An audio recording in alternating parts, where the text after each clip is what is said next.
साथियों नमस्कार। हम लोग राजनीति विज्ञान देख रहे हैं। राजनीति विज्ञान में हम लोग देख रहे हैं संविधान। संविधान के अंतर्गत हम लोग देख रहे हैं मूल अधिकार। और मूल अधिकार के अंतर्गत जो पहला अधिकार है जिसका वर्णन संविधान में है वो है समता का अधिकार। तो हम लोग देख रहे हैं समता का अधिकार। समता के अधिकार की बात करें तो यह वह अधिकार है जो विधियों के समक्ष, कानून के समक्ष सबको बराबर समझता है। तो यह है कि जो व्यक्ति भारत का है, जो भारत का नागरिक है, और इसके अनुच्छेद अगर 14 की बात करें, विधि के समक्ष समता और विधियों का समान संरक्षण, तो इसके संदर्भ में बात करें तो ये भारतीय यानी कि भारतीय नागरिकों एवं विदेशियों दोनों के प्राप्त होते हैं। मैं कल एक शॉर्ट्स बनाया था वीडियो, उसमें मैंने चर्चा किया था कि भारत के नागरिकों को, जो भारत के नागरिक हैं, उन्हें कौन कौन से अधिकार प्राप्त हैं जो विदेशियों को प्राप्त नहीं हैं। अब कुछ ऐसे अधिकार हैं जो भारत के नागरिकों को भी प्राप्त है और विदेशियों को भी प्राप्त हैं। तो उसकी चर्चा मैंने किया था पिछले शॉर्ट्स में, तो उसको आप लोग देखे होंगे। और पिछले क्लासेस में हमने आपको सारे जो मूल अधिकार हैं 6, 7वां एक जो संपत्ति का हट गया उसको छोड़ करके 6 जो मूल अधिकार है उस पर हमने पिछले क्लासेस में संक्षेप में चर्चा किया था। अगर आपका बेसिक तैयारी नहीं है तो आप उसको देख लेंगे, लेकिन प्रयास कीजिए कि हो सके तो इसे बृहद तरीके से मैं पढ़ाने जा रहा हूँ। ये एक पूरा लंबा क्लास चलेगा केवल समानता का अधिकार के संदर्भ में। तो आप प्रयास कीजिए कि पूरा क्लासेस अगर गंभीरता से करना चाहते हैं तो पूरा क्लासेस देखिए। तो चलिए, इसके अंतर्गत पहला जो आता है वह आता है विधि के समक्ष समता एवं विधियों का समान संरक्षण। यानी कि इसे हम कह सकते हैं कि जो कानून है उसके समक्ष हम सब बराबर हैं और हम सभी का कानून संरक्षण समान रूप से करेगा। यह अनुच्छेद 14 में कहा गया है। अनुच्छेद 14 में कहा गया है कि राज्य यानी कि भारत के राज्य क्षेत्र में किसी व्यक्ति को विधि के समक्ष समता से या विधियों के समान संरक्षण से वंचित नहीं करेगा। प्रत्येक व्यक्ति, चाहे वह नागरिक हो या विदेशी, सब पर यह अधिकार लागू होता है। इसके अतिरिक्त व्यक्ति शब्द में विधिक व्यक्ति अर्थात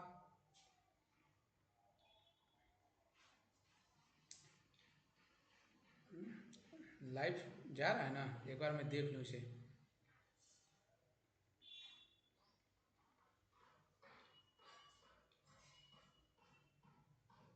ठीक है। इसके अतिरिक्त व्यक्ति शब्द में विधिक व्यक्ति अर्थात संवैधानिक निगम, कंपनियां, पंजीकृत समितियां या किसी भी अन्य तरह का विधिक व्यक्ति इसमें शामिल है। कोई भी ऐसा नहीं है जो इसमें शामिल नहीं है। सभी को समान समता का अधिकार मिलता है। इसमें 2 शब्द आते हैं, विधि के समक्ष समता और विधियों का समान संरक्षण। तो विधि के समक्ष जो समता है वो सब बराबर है विधि के समक्ष, कानून के समक्ष, और विधियों का समान संरक्षण, ये सबका दायित्व है कि विधियों का समान संरक्षण हो। लेकिन ये 2 भाग आप देख रहे हैं जो कि एक ही प्रकरण में एक ही टॉपिक है। तो इसमें यह जो विधि के समक्ष समता है यह ब्रिटिश संविधान से हम लोगों ने लिया है, और विधियों का समान संरक्षण यह अमेरिका के संविधान से लिया गया है। मैं प्रयास कर रहा हूं कि गहराई में चलूं और ठीक से अध्ययन करें। पहले संदर्भ में शामिल है किसी व्यक्ति के पक्ष में विशिष्ट विशेषाधिकारों की उपस्थिति से। अगर जैसे हम लोग इसकी बात करें, विधि के समता के संदर्भ में बात करें, फिर विधियों का समान संरक्षण के संदर्भ में भी बात करेंगे।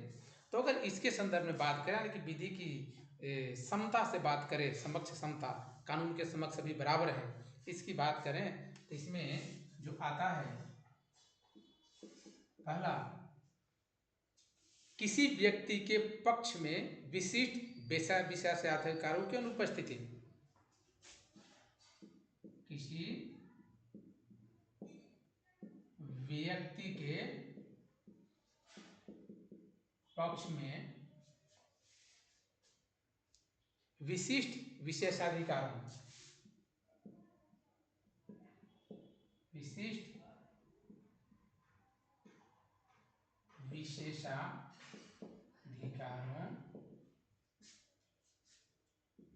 की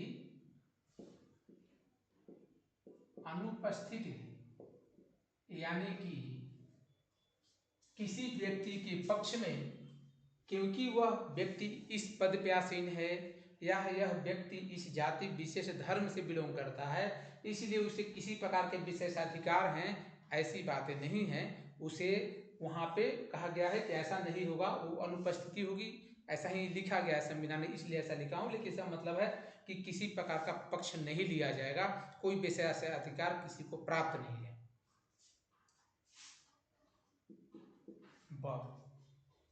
साधारण विधि या साधारण विधि न्यायालय के तहत सभी व्यक्तियों के लिए समान व्यवहार।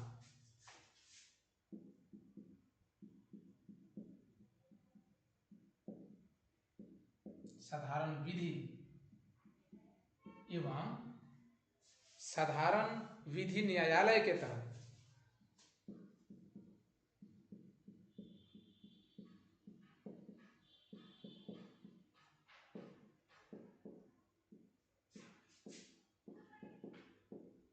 साधारण विधि न्यायालय के तहत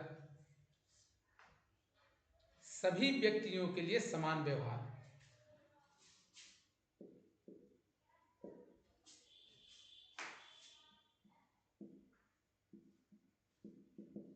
सभी व्यक्तियों के लिए एक जैसा व्यवहार, समान व्यवहार होगा, पक्षपातपूर्ण नहीं होगा। तीसरा क्या है, तीन ही आते हैं इसमें, जिसको सा लिख सकते हैं, सी लिख सकते हैं। कोई व्यक्ति विधि के ऊपर नहीं है। कोई व्यक्ति, विधि से मतलब यहाँ कानून समझेंगे, विधि के ऊपर नहीं है, सभी विधि के अंतर्गत है। कोई व्यक्ति विधि के ऊपर नहीं है, चाहे वो अमीर हो, गरीब हो, ऊंचा हो, जाति से नीचा हो, अधिकारी हो, गैर अधिकारी हो, किसी धर्म विशेष से मतलब रखता हो, सभी इसके नज़र में बराबर हैं। यह हमें कहता है विधि के समक्ष समता। अब हम लोग देखेंगे विधियों का समान संरक्षण। अगर इसके भाग 2 देखें तो विधियों का समान संरक्षण के संदर्भ में देखते हैं।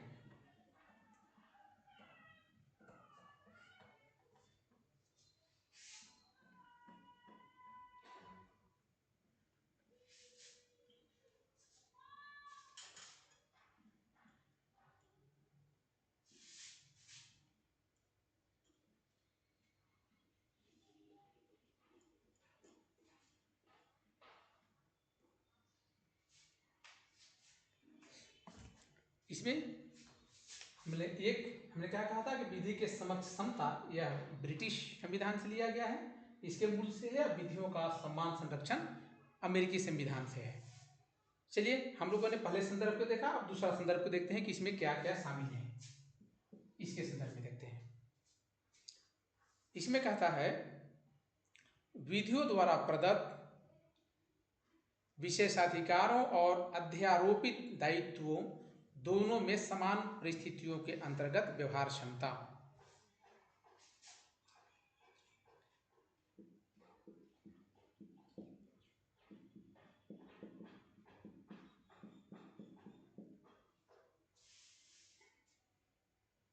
विधियों द्वारा प्रदत्त विशेषाधिकारों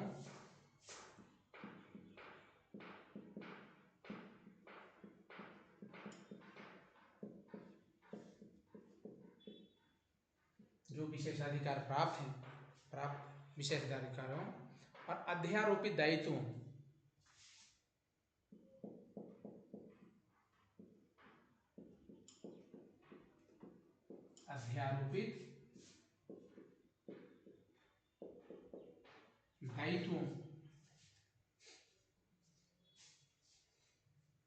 दोनों में समान परिस्थितियों के अंतर्गत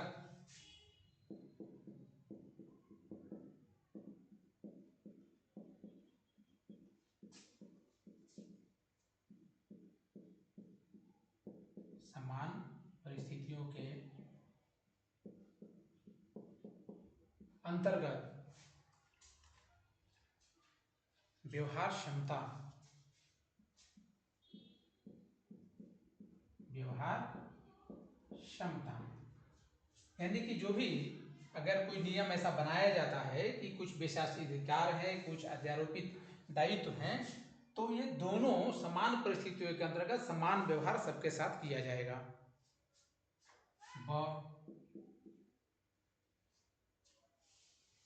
समान विधि के अंतर्गत सभी व्यक्तियों के लिए समान नियम है। समान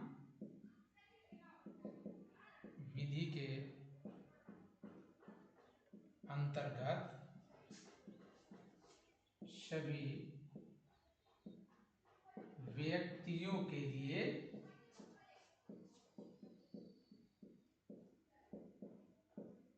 समान नियम, एक जैसे नियम है। और तीसरा, बिना भेदभाव के समान के साथ समान व्यवहार होना चाहिए।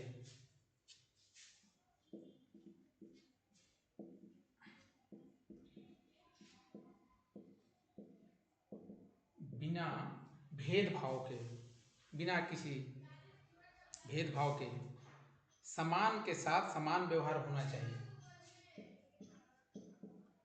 समान के साथ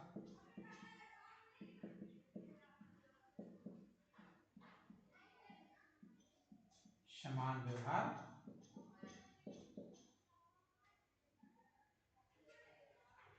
होना चाहिए,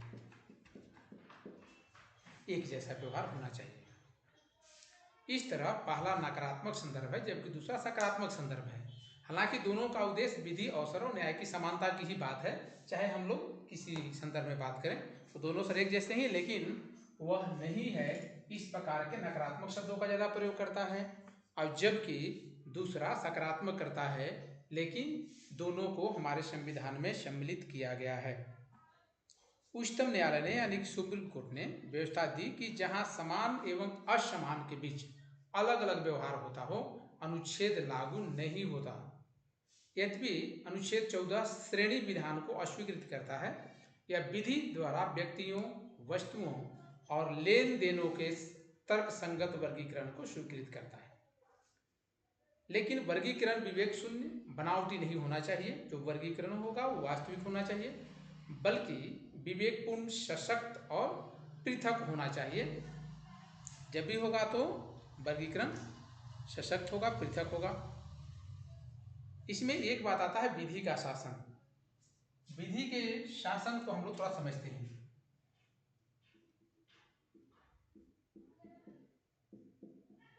यानी कि कानून का शासन। विधि मतलब है कानून से है, कानून से सब कुछ होगा, कानून से चलेगा, विधि का शासन है।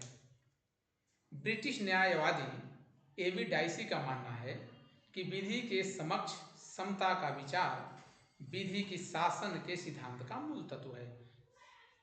ब्रिटिश न्यायवादी है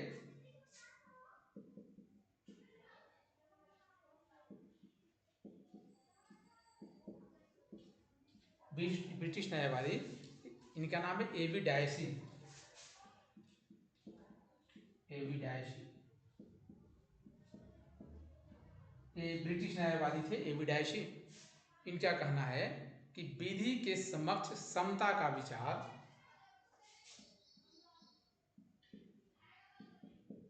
विधि के समक्ष क्षमता का विचार, विधि के समक्ष क्षमता का विचार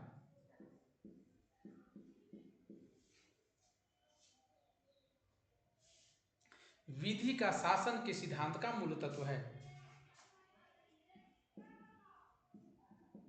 विधि का शासन के सिद्धांत का मूल तत्व है, मूल तत्व है।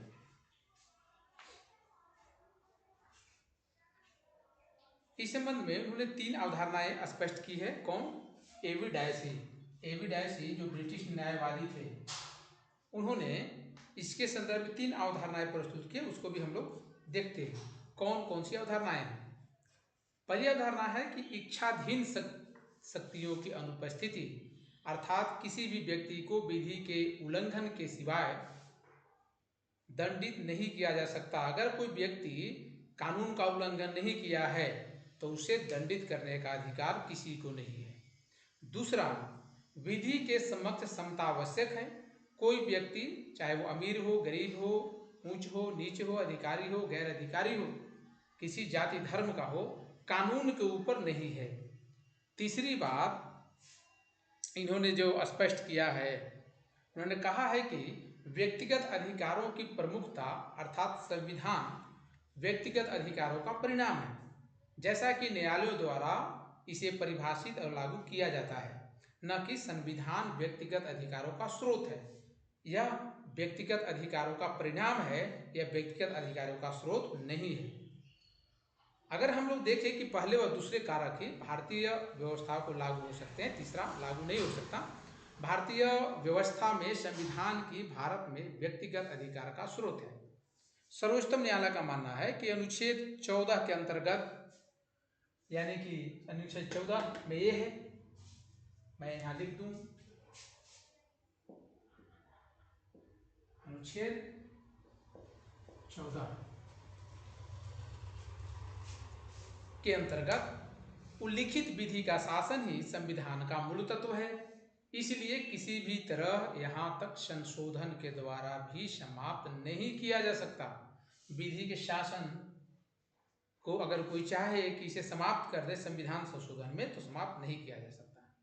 हाँ, इसे कुछ अपवाद है, समता के अपवाद हम लोग देखते हैं कि किस किस अनुच्छेद में क्या क्या अपवादिक चर्चाएं की गई हैं, इसे हम लोग देखते हैं, समता के अपवाद में देखेंगे।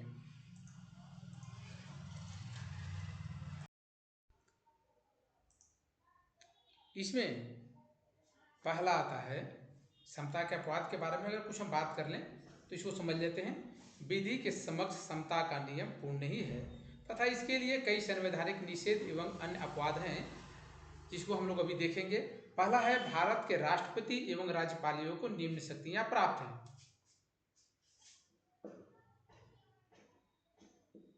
भारत के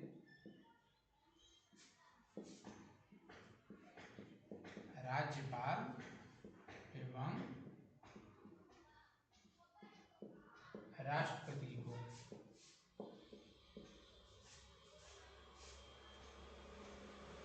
कुछ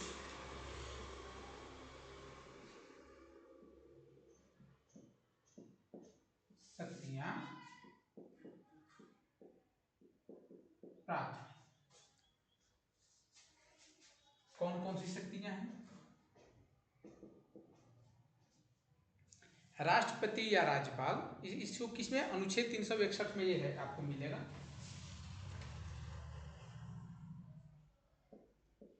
अनुच्छेद 361 के अंतर्गत आपको ये देखने के लिए, पढ़ने के लिए मिलेगा। हम तो इसे पूरा हम लोग आर्टिकल पढ़ने वाले हैं, तो उसको देखेंगे। हो सकता है समय ज़्यादा लगे, लेकिन आर्टिकल पूरा पढ़ेंगे।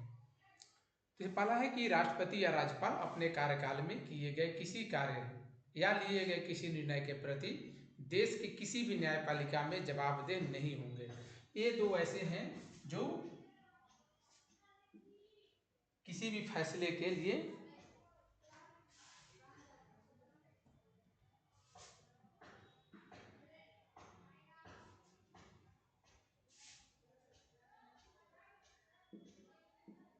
स्वयं द्वारा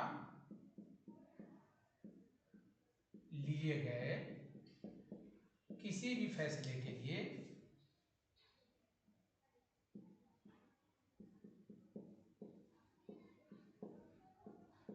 जो फैसले लेंगे या कोई कार्य जिन्होंने किया या कोई निर्णय लिया, फैसले के लिए न्यायालय में जवाबदेह नहीं होंगे।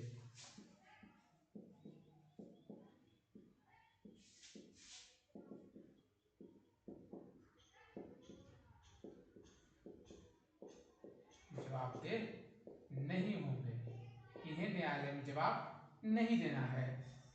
इस मामलों में ये अपवाद है समता के अधिकार के। दूसरा क्या है?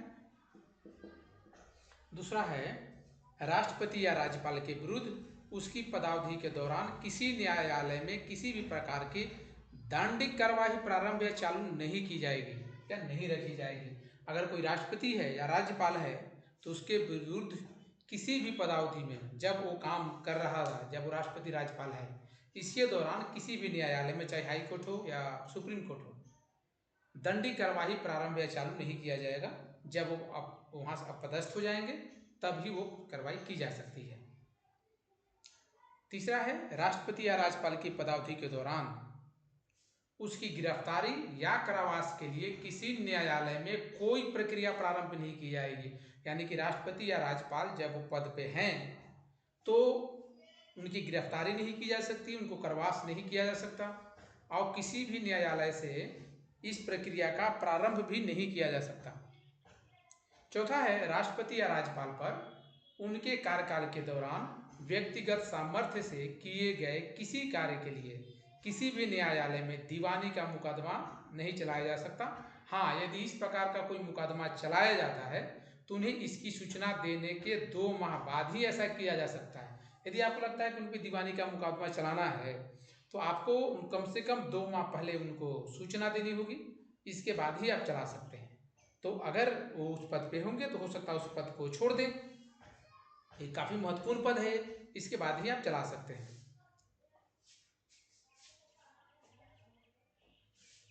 और अपवाद क्या है इसे देखते हैं।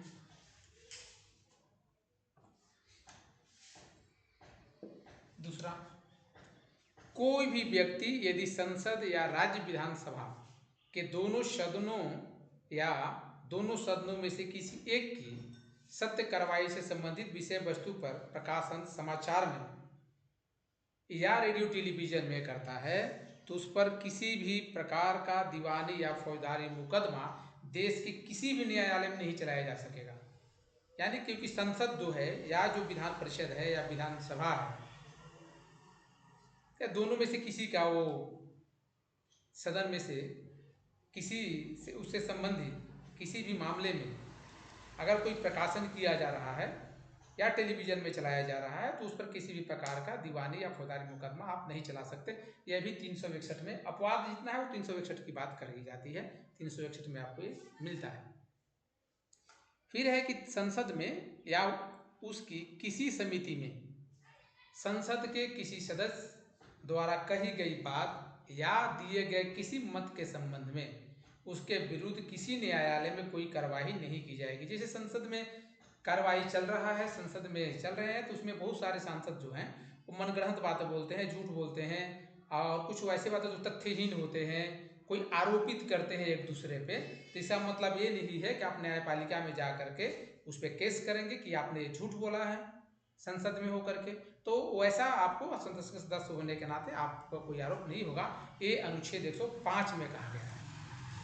इसके बाद कहा गया है कि राज्य के विधानमंडल में या उसकी किसी समिति में विधानमंडल के किसी सदस्य द्वारा कही गई किसी बात या दिए गए किसी मत के संबंध में उसके विरुद्ध न्यायालय में कार्रवाई नहीं की जा सकती।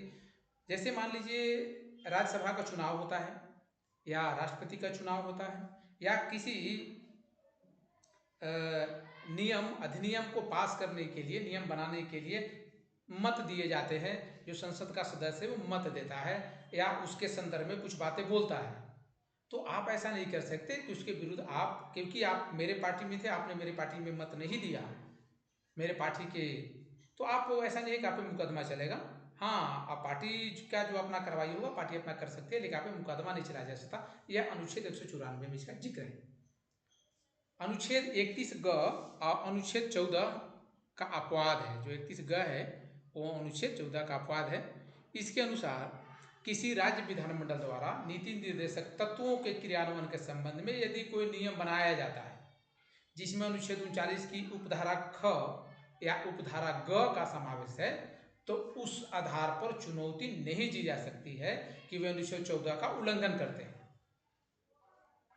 ये क्योंकि एक दूसरे के विपरीत हैं। लेकिन मामला संसद का है और या विधान परिषद का है या विधानमंडल का है, तो उस संदर्भ में कही गई बातों का आप उसके आधार पर न्यायालय के शरण में नहीं जा सकते। इस बारे में सर्वोच्च न्यायालय कहना है कि जहां अनुच्छेद 31 ग आता है वहां अनुच्छेद 14 समाप्त हो जाता है कि चला जाता है, वो नहीं रहता। फिर है छठा, संप्रभु, विदेशी संप्रभु यानी शासक, राजदूत या कूटनीतिक व्यक्ति दीवानी और फौजदारी मुकदमे से मुक्त होंगे।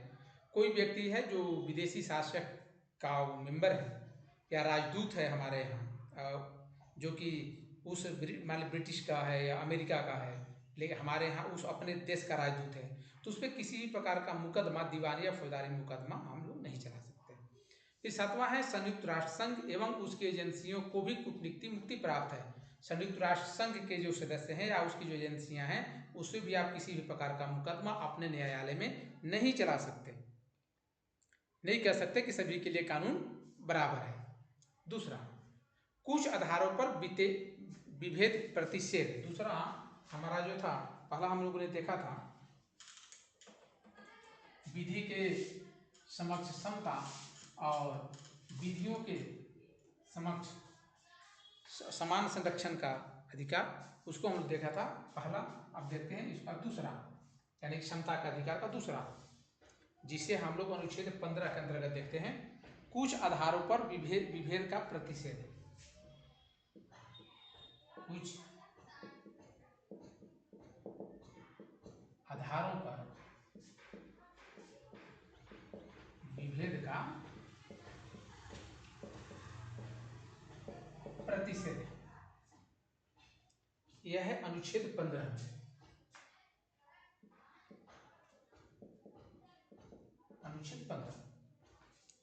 अनुच्छेद 15 में व्यवस्था की गई है कि किसी राज्य किसी नागरिक के प्रति केवल धर्म, मूल वंश, जाति, लिंग या जन्म स्थान को लेकर के किसी भी प्रकार का भेदभाव नहीं कर सकती है। इसमें दो कठोर शब्दों को व्यवस्था की गई है, विभेद और केवल। विभेद नहीं कर सकते और केवल इस आधार पर कि वो इस धर्म का है, इस जाति का है, इस रंग का है, इस भाषा का है, इस पे आप उस पर कोई विभेद नहीं कर सकते।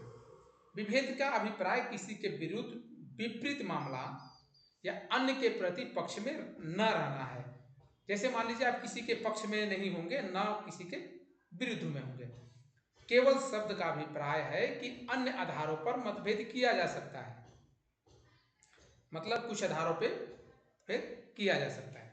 अनुच्छेद 15 की दूसरी व्यवस्था, अनुच्छेद 15 की दूसरी व्यवस्था में कहा गया है कि कोई नागरिक केवल धर्म, मूल वंश, जाति, लिंग या जन्म स्थान या उनमें से किसी एक के आधार पर, जैसे पहला है कि कौन दुकानों, सार्वजनिक भोजनालयों, होटल और सार्वजनिक मनोरंजन के स्थानों में प्रवेश, या कहा है कि पूर्णतः या भागतः राजनिधि से पोषित या साधारण जनता के प्रयोग के लिए समर्पित कुओं, तालाबों, स्नान घाटों, दायित्व निर्बंधन शर्तों के अधीन नहीं होगा। आप उसमें भेदभाव नहीं कर सकते। यह प्रावधान राज्य एवं व्यक्ति दोनों के विरुद्ध विभेद का प्रतिषेध करता है, जबकि पहले प्रावधान में केवल राज्य के विरोधी प्रतिषेध का वर्णन किया गया था। विभेद से प्रतिषेध के इस सामान्य नियम के 3 उप अपवाद हैं। हर के अपवाद भी हैं, आप लोग देखते चलेंगे। इसके प्रतिषेध के अपवाद, कुछ अपवाद हैं।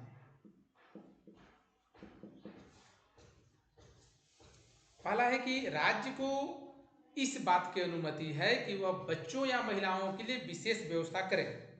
उदाहरण के लिए स्थानीय निकायों में महिलाओं के लिए आरक्षण की व्यवस्था, बच्चों के लिए निःशुल्क शिक्षा की व्यवस्था इत्यादि इसमें शामिल हैं, तो आप विशेष अधिकार कर सकते हैं।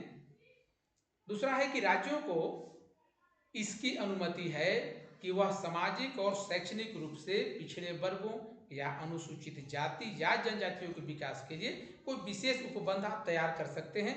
जैसे विधानमंडल में सीटों का आरक्षण और सार्वजनिक शैक्षणिक संस्थानों में शुल्क में छूट देने की बातें शामिल हैं।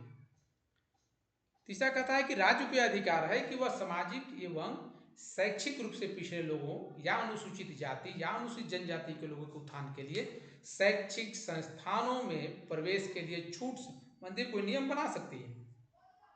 ये शैक्षणिक संस्थान राज्य से अनुदान प्राप्त निजी या अल्पसंख्यक किसी प्रकार के हो सकते हैं, चाहे वह निजी हो या अल्पसंख्यक हो या अनुदान प्राप्त हो, वे सभी ऐसा कर सकते हैं कि विशेष प्रावधान कर सकते हैं कि हम इस प्रकार से उनको छूट देंगे, इस प्रकार से हम उनको विशेष सेवा देंगे। अंतिम प्रावधान को संविधान के 93 संशोधन 2005 द्वारा शामिल किया गया है। इस प्रावधान के क्रियान्वयन के लिए केंद्र सरकार ने केंद्रीय शैक्षिक संस्थान, जिसमें नामांकन में आरक्षण की बात कही गई है, यह अधिनियम 2006 पारित किया गया था, जिसके अंतर्गत पिछड़े वर्ग के छात्रों के लिए सभी उच्च शैक्षिक संस्थानों में 27 सीटें आरक्षित रहेंगी।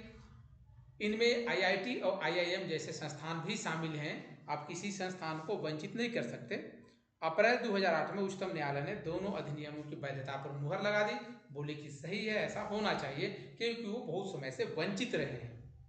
लेकिन न्यायालय ने केंद्र सरकार को यह आदेश दिया कि वह इसमें क्रीमी लेयर के सिद्धांत का पालन करे। क्रीमी लेयर का मतलब है कि आप अगर वाली पिछड़ी जाति का ये कर रहे हैं तो उसमें देख लीजिए कौन सी जाति है जो कि उतनी शोषित नहीं रही, वो इतनी वंचित नहीं रही, जो अभी भी ठीक ठाक स्थिति में है, तो उससे आप क्रीमी लेयर में कर दें, ताकि जो क्रीमी लेयर के बाहर हैं उनको ज़्यादा उसका लाभ मिले। अगर हम लोग क्रीमी लेयर की बात करें तो क्रीमी लेयर की बात क्या है? क्रीमी लेयर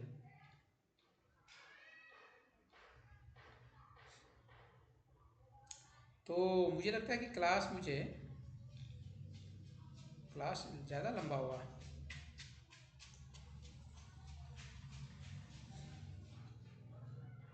अच्छा, क्रीमी लेयर कंप्लीट करके इसके बाद दूसरे अधिकार को अलग से, पॉइंट को अलग से पढ़ेंगे।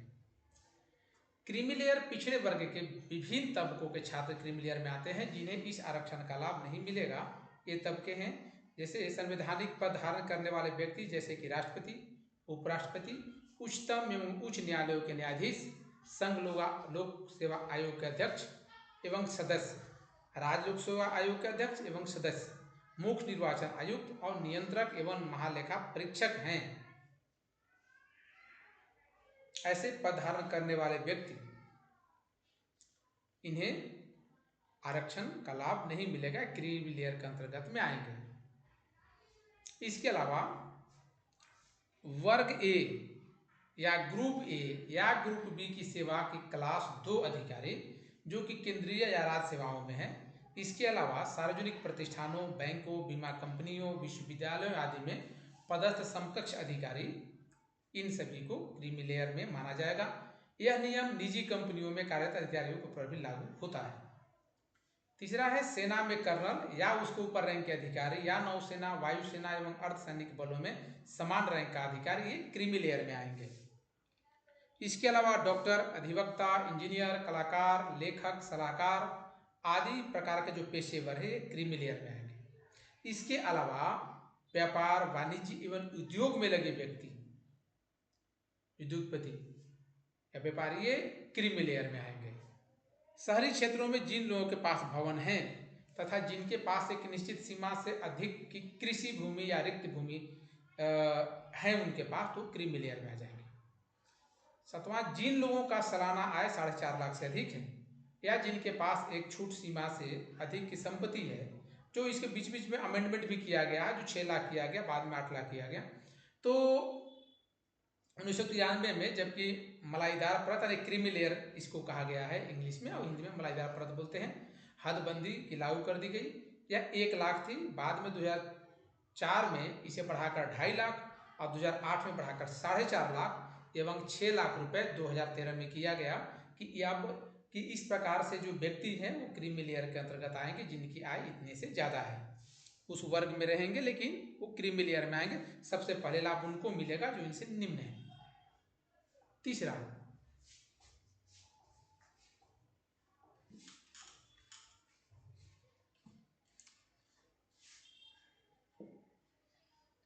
लोक नियोजन के विषय में अवसर की समता।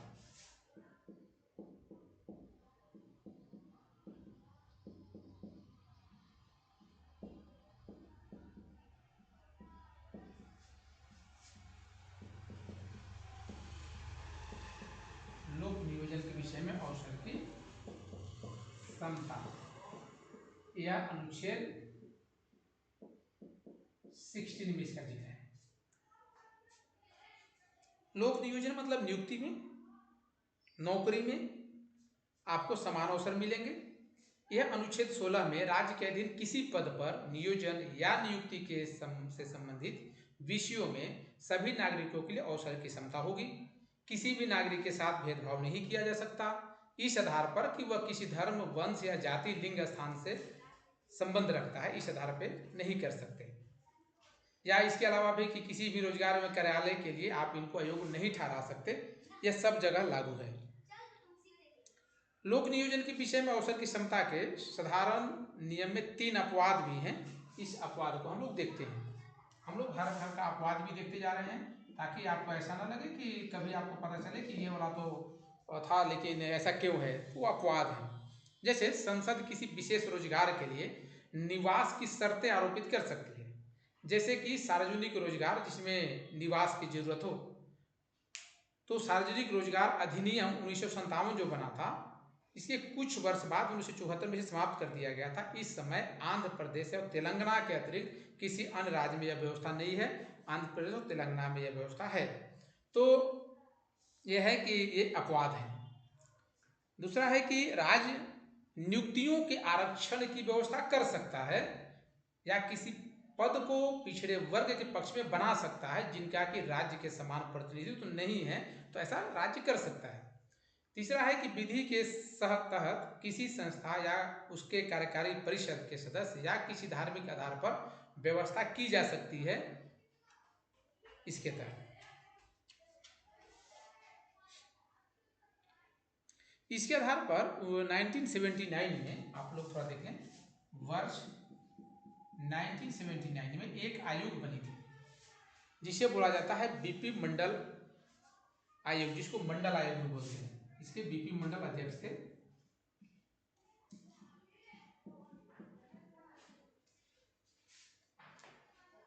तो अनुच्छेद 340 के तहत संविधान पिछड़े वर्गों के लोगों की शैक्षणिक एवं सामाजिक स्थिति की जांच करते हुए उनकी उन्नति के लिए सुझाव प्रस्तुत करने की व्यवस्था समय समय पर करता है। ऐसा ही एक आयोग 1979 में मंडल आयोग बना था, जिसके अध्यक्ष बीपी मंडल थे। आयोग ने अपनी रिपोर्ट 1980 में प्रस्तुत की थी और 3743 जातियों की पहचान की। कितने कब रिपोर्ट पे मंडल आयोग कब बना? 1979 में। रिपोर्ट कब प्रस्तुत की इन्होंने? 1980 में, 1980 में। और इन्होंने क्या की, इसमें इसने क्या किया कि 3743 जातियों की पहचान इन्होंने की। इन्होंने जाति की पहचान की। कितनी जातियां हैं? जातियों की पहचान पूरे भारत में कितनी जातियां हैं? उस समय 3743 जातियां थी।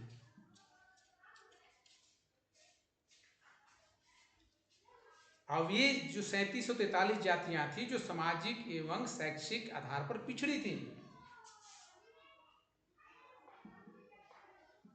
शैक्षिक एवं सामाजिक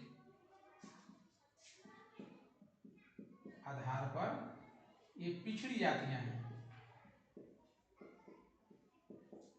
इतनी जातियां हैं जो पिछड़ी हुई थी।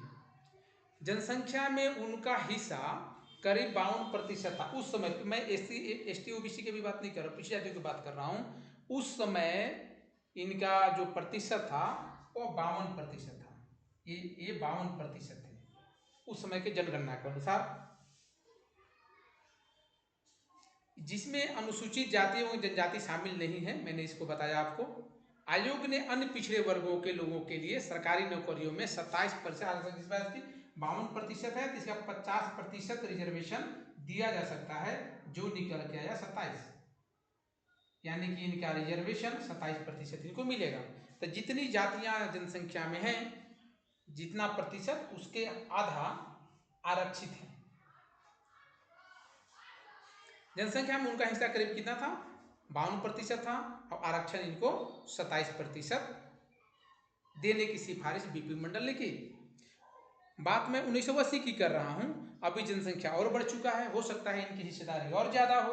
तो लेकिन अभी तक सरकारों ने इस आधार पर जनगणना नहीं कराई है, जातीय जनगणना नहीं हुई है। जातीय जनगणना जब होगी तो इसके लिए सरकार प्रयास कर रहे हैं कि जातीय जनगणना हो, तो उससे यह देखा जाएगा कि कितना प्रतिशत इनकी संख्या है और कितना इनको मिल रहा है। लेकिन अभी तो 27% ही मिल रहा है इनको।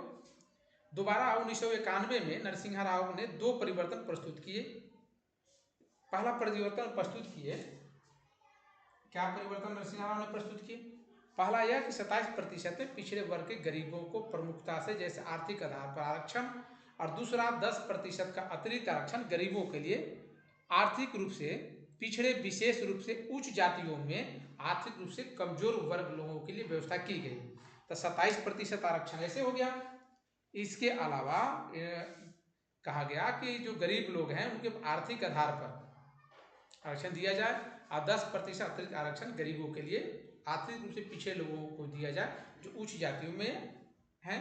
यह पी.वी. नरसिम्हा राव ने ऐसा किया था। जो अभी आप लोग देखते हैं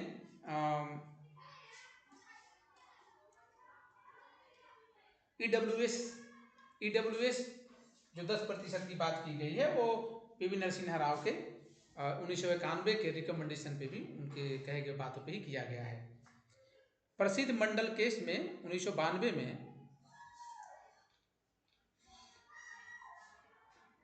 अनुच्छेद 16(4) के विस्तार एवं व्यवस्था पिछड़े वर्गों के पक्ष में जिस रोजगार आरक्षण की व्यवस्था की गई है, उसका परीक्षण उच्चतम न्यायालय द्वारा किया गया।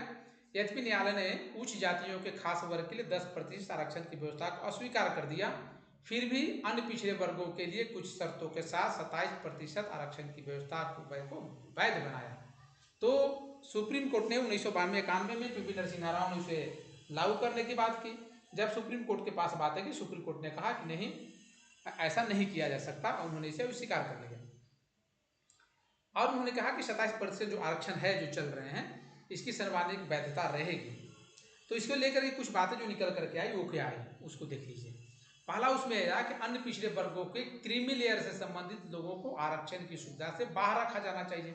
ये बातें भी कही गई कि जो क्रीमी लेयर में जो व्यक्ति हैं उन्हें बाहर रखिए। दूसरा है कि प्रोन्नति में कोई आरक्षण नहीं, उनको प्रमोशन में आरक्षण नहीं देंगे, केवल फर्स्ट टाइम अपॉइंटमेंट पर आरक्षण दीजिए।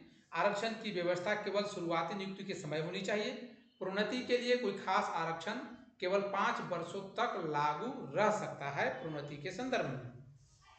फिर कहता है सुप्रीम कोर्ट कि केवल कुछ असाधारण परिस्थितियों को छोड़कर कुछ आरक्षित कोटा 50% से ज्यादा नहीं होना चाहिए। यह नियम प्रत्येक वर्ष लागू होना चाहिए। आगे ले जाने का नियम यानी कि कैरी फॉरवर्ड नियम रिक्त पदों के लिए वैध रहेगा, लेकिन इसमें भी 50% का सिद्धांत का उल्लंघन नहीं होना चाहिए। इस बात को कोर्ट ने कहा।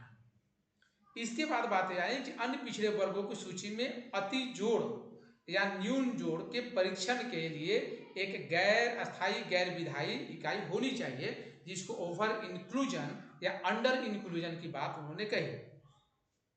उच्चतम न्यायालय की उपरोक्त व्यवस्था के बाद सरकार ने क्या कदम उठाए उसे देख लीजिए। 91 में पी.वी. नरसिम्हा राव ने बनाया, 27% आरक्षण की बात कही, और 10% उच्च वर्ग के लिए आर्थिक रूप से पिछड़े लोगों के लिए आरक्षण की बात कही। लेकिन सुप्रीम कोर्ट ने 1992 में इसे अस्वीकार कर दिया कि नहीं, उच्च वर्ग के लोगों को जो 10% का जो इकोनॉमिक पुअर इकोनॉमी के चलते जो आरक्षण दिया जा रहा है वो स्वीकार लायक नहीं है। लेकिन फिर जब ये सभी बातें जो सुझाव मैंने भी कहा सुप्रीम कोर्ट का, जब सुझाव सुप्रीम कोर्ट का मिला, तो इसके बाद सरकार ने क्या कदम उठाए उसको देखते हैं। इसके बाद होता क्या है कि अन्य पिछड़े वर्गों में क्रीमी लेयर की पहचान के लिए रामनंदन समिति का गठन किया जाता है।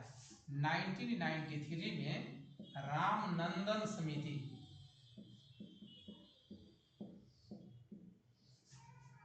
का गठन किस लिए? पिछड़े वर्ग में क्रीमी लेयर के लिए, पिछड़े वर्ग में क्रीमी लेयर के लिए ऐसा किया गया। इसने 1993 अपनी रिपोर्ट प्रस्तुत की, जिसे स्वीकार कर लिया गया था। फिर संसद के एक अधिनियम द्वारा 1993 में पिछड़े वर्गों के लिए राष्ट्रीय आयोग का गठन किया गया। यहीं पे 1993 में पिछड़े वर्ग के लिए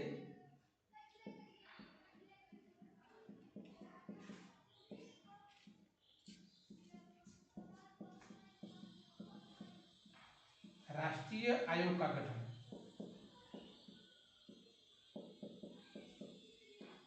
राष्ट्रीय आयोग का गठन हुआ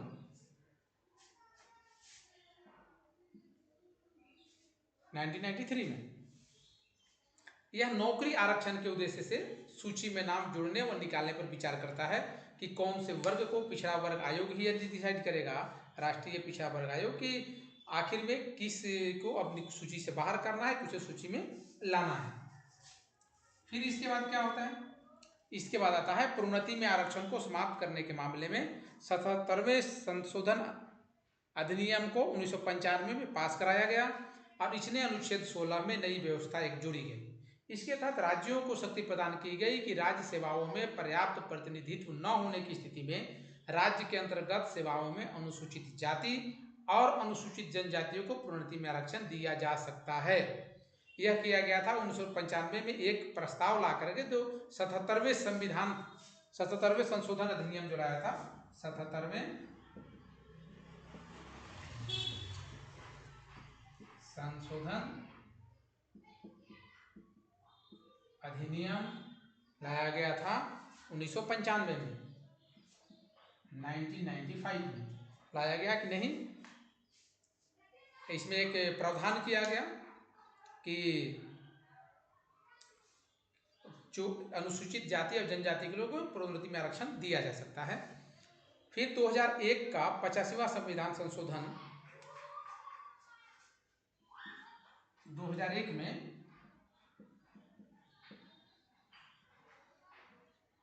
85वां संशोधन अधिनियम के तहत अनुसूचित जाति एवं जनजाति सरकारी सेवाओं हेतु आरक्षण नियम के तहत प्रोन्नति के मामले में परिणामिक वरिष्ठता की व्यवस्था करेगा। इसे पूर्वगामी जो कि जून 1955 से प्रभावी किया गया, पहले से जो उसमें ज्वाइन किया उससे प्रभावी रहेगा। ये बातें वहाँ कही गई 85वां संविधान संशोधन में। फिर जो बैकलॉग जो रिक्तियां हैं उसके संदर्भ में निर्णय 81वें संविधान संशोधन 2000 के तहत रद्द किया गया और इसने अनुच्छेद 16 में एक और व्यवस्था को जोड़ा। इसने राज्य ने रिक्त आरक्षित पदों को अनुवर्ती वर्ष या वर्षों में भरने के लिए शक्तिशाली बनाया। इस तरह के आरक्षित वर्ग को उस वर्ष के जिसमें भर्तियां हुई साथ नहीं जोड़ा गया ताकि आरक्षण की 50% की सीमा का पालन किया जा सके, क्योंकि अगर आप ऐसा नहीं करेंगे तो सुप्रीम कोर्ट इस पर रोक लगा देगा। संक्षेप में इसने बैकलॉग रिक्तियों के आरक्षण की 50% की सीमा को समाप्त कर दिया। और फिर 76वें संविधान संशोधन 1994 में तमिलनाडु आरक्षण अधिनियम 1994 9वीं सूची में न्यायिक समीक्षा के तहत 69% आरक्षण को 50% के स्थान पर स्थापित कर दिया कि आरक्षण 50% से ज़्यादा नहीं किया जा सकता है।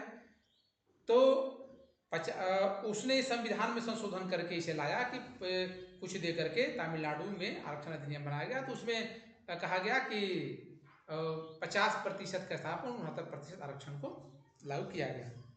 फिर चौथा है अस्पृश्यता का अंत। इसी को हम छुआछूत बोलते हैं।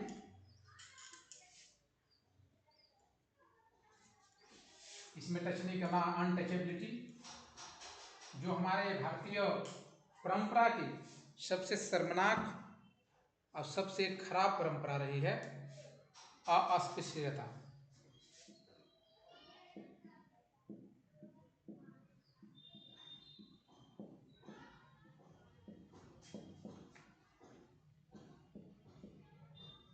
ये आया अनुच्छेद 17 के तहत। तो अनुच्छेद 17 में अस्पृश्यता को समाप्त करने की व्यवस्था और किसी भी रूप में इसका आचरण निषिद्ध किया गया। कोई व्यक्ति अगर कहता है कि हम तुमसे छुआ जाएंगे या तुम हमें टच मत करना समान जातिगत मामलों में, तो उस पर कानूनी कार्रवाई हो जाएगी। अस्पृश्यता से उपजी किसी निर्योग्यता को लागू करना अपराध होगा जो विधि अनुसार दंडनीय होगा। 1976 में अस्पृश्यता अपराध अधिनियम 1955 में मूलभूत संशोधन किया गया। अब इसका नाम नागरिक अधिकारों की रक्षा अधिनियम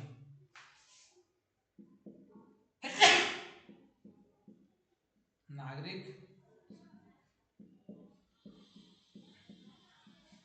अधिकारों की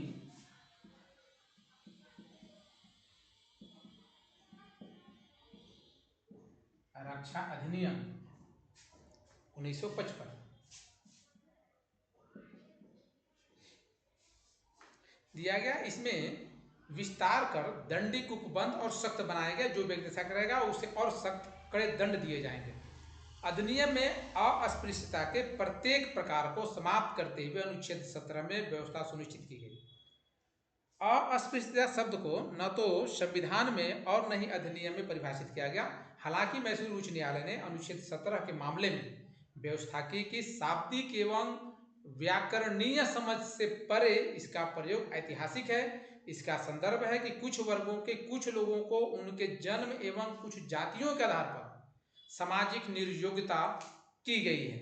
अतः यह कुछ व्यक्तियों के सामाजिक बहिष्कार और धर्म संबंधी सेवाओं इत्यादि से इनका बहिष्कार नहीं है।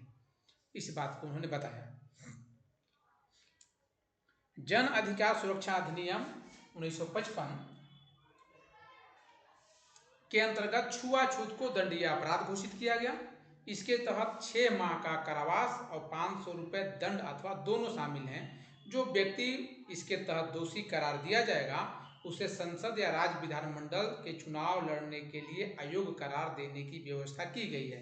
यदि कोई व्यक्ति कहता है कि छुआछूत के हम पक्षधर हैं या उसमें हम टच कर गए तो छुआ गए, ये बातें अगर वो कहता है तो वो चुनाव भी नहीं लड़ सकता, चाहे वह किसी भी चुनाव को नहीं लड़ सकता। यह अधिनियम निम्नलिखित को अपराध मानता है। जैसे में क्या क्या किसे किसे अपराध मानता है। पहला अपराध मानता है किसी व्यक्ति को सार्वजनिक पूजा स्थल में प्रवेश से रोकना या कहीं पर पूजा से रोकना, यानी कि सीधा कह दे कहीं पर पूजा से रोकना। अगर कोई कहता है कि हम मंदिर में प्रवेश नहीं मिलेगा तो वह आर्टिकल 17 का उल्लंघन करता है। आर्टिकल 17 का वो उल्लंघन कर रहा है। दूसरा क्या है, परंपरागत धार्मिक दार्शनिक या अन्य आधार पर अस्पृश्यता को न्यायोचित ठहराना। यदि आप कह रहे हैं कि हमारी परंपरा में है इसलिए तुम टच नहीं करोगे, इस धर्म में लिखा हुआ इसलिए टच नहीं करोगे, इस दर्शन में लिखा हुआ इसलिए टच नहीं करोगे, या कोई आधार बनाते हैं कि आप उससे छुआ जाएंगे या अस्पृश्यता की बात आएगी, तो इसे न्यायोचित ये नहीं है, ये अपराध है। तीसरा है किसी दुकान, होटल या सार्वजनिक मनोरंजन स्थल में प्रवेश से इनकार करना। यदि कोई दुकान है, होटल है या कोई भी सार्वजनिक स्थल है, वहाँ किसी व्यक्ति को जाति या उसके जन्म स्थल के आधार पर या किसी वंश के आधार पर आप उसे नहीं रोक सकते। इसके अलावा अस्पृश्यता के आधार पर अनुसूचित जाति के किसी व्यक्ति को बेइज्जत करना। जो होता है ना कि आप कुछ उसे कह दिए, बेइज्जत करे, तुम इस जाति को ऐसे ऐसे, जिसको आज आप लोग हरिजन एक्ट के रूप में कहते हैं, तो इसको मान लीजिए कि यही हरिजन एक्ट है। तो अस्पृश्यता का अनुसूचित जाति के किसी व्यक्ति को आप बेइज्जत करते हैं, जाति के नाम लेके कि तुम इस जाति में है, तुम फलाना है, तो गलत है, या यहाँ पे कार्रवाई होगी। फिर है अस्पतालों, शैक्षिक संस्थानों या होटल में सार्वजनिक हित के लिए प्रवेश से रोकना। आप ये कह सकते हैं, कह रहे हैं कि अस्पताल में या शैक्षिक संस्थानों में या हॉस्टल में सार्वजनिक हित के लिए रोक रहे हैं तो भी दंडनीय है, क्योंकि ऐसा हो ही नहीं सकता कि किसी एक जाति के वहाँ जाने से, किसी एक व्यक्ति, एक वंश के वहाँ जाने से अस्पताल और शैक्षिक संस्थानों में किसी भी प्रकार का अहित होने वाला है, आप नहीं कह सकते। अगला है प्रत्यक्ष या अप्रत्यक्ष रूप से अस्पृश्यता को मानना। आप प्रत्यक्ष रूप से मान रहे हो या मुंह से बोल करके केवल फॉलो, बिना बोले फॉलो कर रहे हो, तो भी आप पे कानूनी कार्रवाई होगी। फिर है किसी व्यक्ति को समान बिक्री एवं सेवाओं से रोकना। किसी व्यक्ति को आप कह सकते हैं कि आप इस जाति के लिए सामान नहीं बेच सकते, ये सेवा नहीं दे सकते, तो उस पर भी आप पे कार्रवाई होगी। जैसे अभी सावन के महीने में आप लोग देखे होंगे कि बाबा धाम लोग जा रहे थे, यूपी गवर्नमेंट ने कुछ नियमावली निकाली थी, नाम लिखने हैं।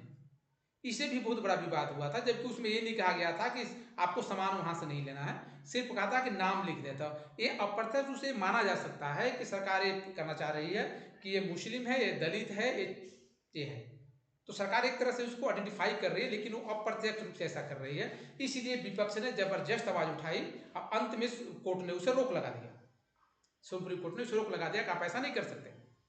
उच्चतम न्यायालय ने अनुच्छेद 17 के तहत यह व्यवस्था दी है कि यह अधिकार निजी व्यक्ति या राज्य संवैधानिक दायित्व का होगा कि इस अधिकार के हनन को रोकने के लिए क्या जरूरी कदम उठाए जाएं। अगर कोई कैसा भी ऑर्गेनाइजेशन हो, अगर वैसा हो रहा है तो उसे रोकना होगा। फिर पांचवा, उपाधियों का अंत।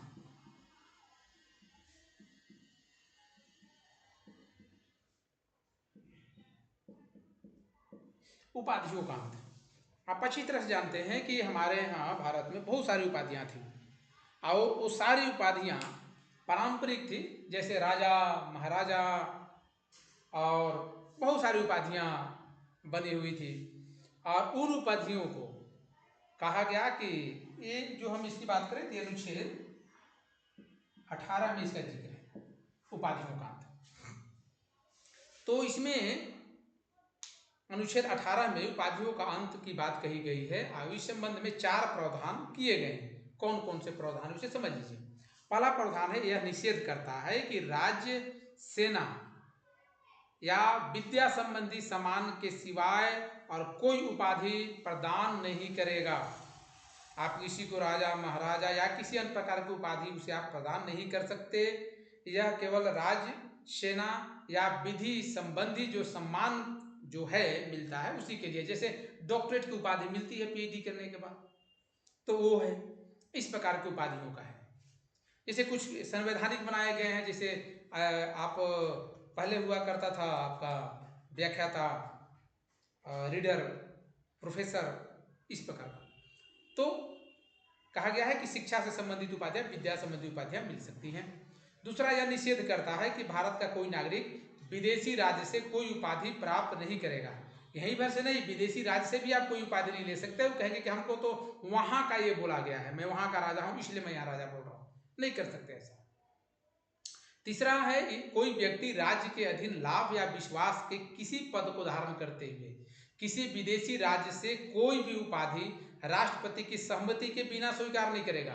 अगर कोई विदेशी राज्य से या राज्य से या किसी विदेशी देश से किसी भी प्रकार का उपाधि आपको स्वीकार करते हैं तो इसके लिए आपको राष्ट्रपति की सहमति लेनी होगी।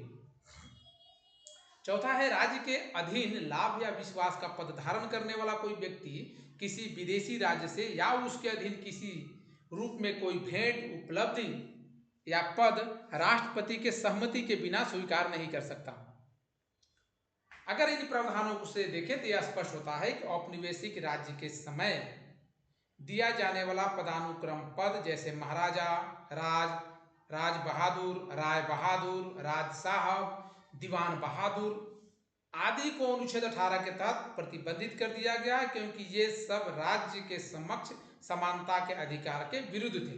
अगर कोई राजा अपने कह रहा है तो आम पब्लिक को कैसे होगा, कोई राज साहब कह रहा है, राजा साहब कह रहा है, तो कैसे वो आम पब्लिक होगा। इसीलिए उसे आर्टिकल 18 में प्रतिबंधित किया गया है। 1996 में उच्चतम न्यायालय ने जिन उपलब्धियों की संवैधानिक वैधता को ठहराया था उसमें क्या क्या है वो देख लीजिए। उसमें कुछ है, जैसे पद्म विभूषण, कुछ उपाधियां हैं।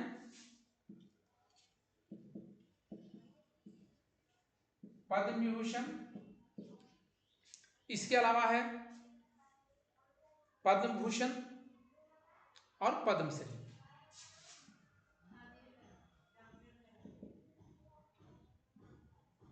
पद्म भूषण एवं पद्मश्री, ये कुछ उपाधियां हैं जो वैधानिक है। न्यायालय ने कहा कि ये पुरस्कार उपाधि नहीं है, ये भी उपाधि नहीं माना जाएगा, तथा अनुच्छेद 18 में वर्णित प्रावधानों का इनसे उल्लंघन नहीं होता है। इस तरह से समानता के सिद्धांत के प्रतिकूल नहीं है। हालांकि यह भी व्यवस्था की गई है कि पुरस्कार पाने वालों के नाम के प्रत्यय या उपसर्ग के रूप में इनका इस्तेमाल नहीं होगा, अन्यथा उन्हें पुरस्कारों को त्यागना होगा। वो अपने नहीं लिख सकते कि पद्मश्री, ऐसा आप लिख करके नहीं चल सकते। अन्य राष्ट्रीय पुरस्कारों के संस्थापना 1954 में हुई। 1977 में मोरारजी देसाई के नेतृत्व वाली जनता पार्टी ने उनका क्रम तोड़ लिया, लेकिन 1980 में इंदिरा गांधी सरकार द्वारा पुनः प्रारंभ से किया गया। तो आज हम लोग देखा समता के अधिकार को, हम लोग विस्तृत रूप में देखा। अगले क्लास में देखेंगे स्वतंत्रता का अधिकार, तो बने रहिएगा अगले क्लास में।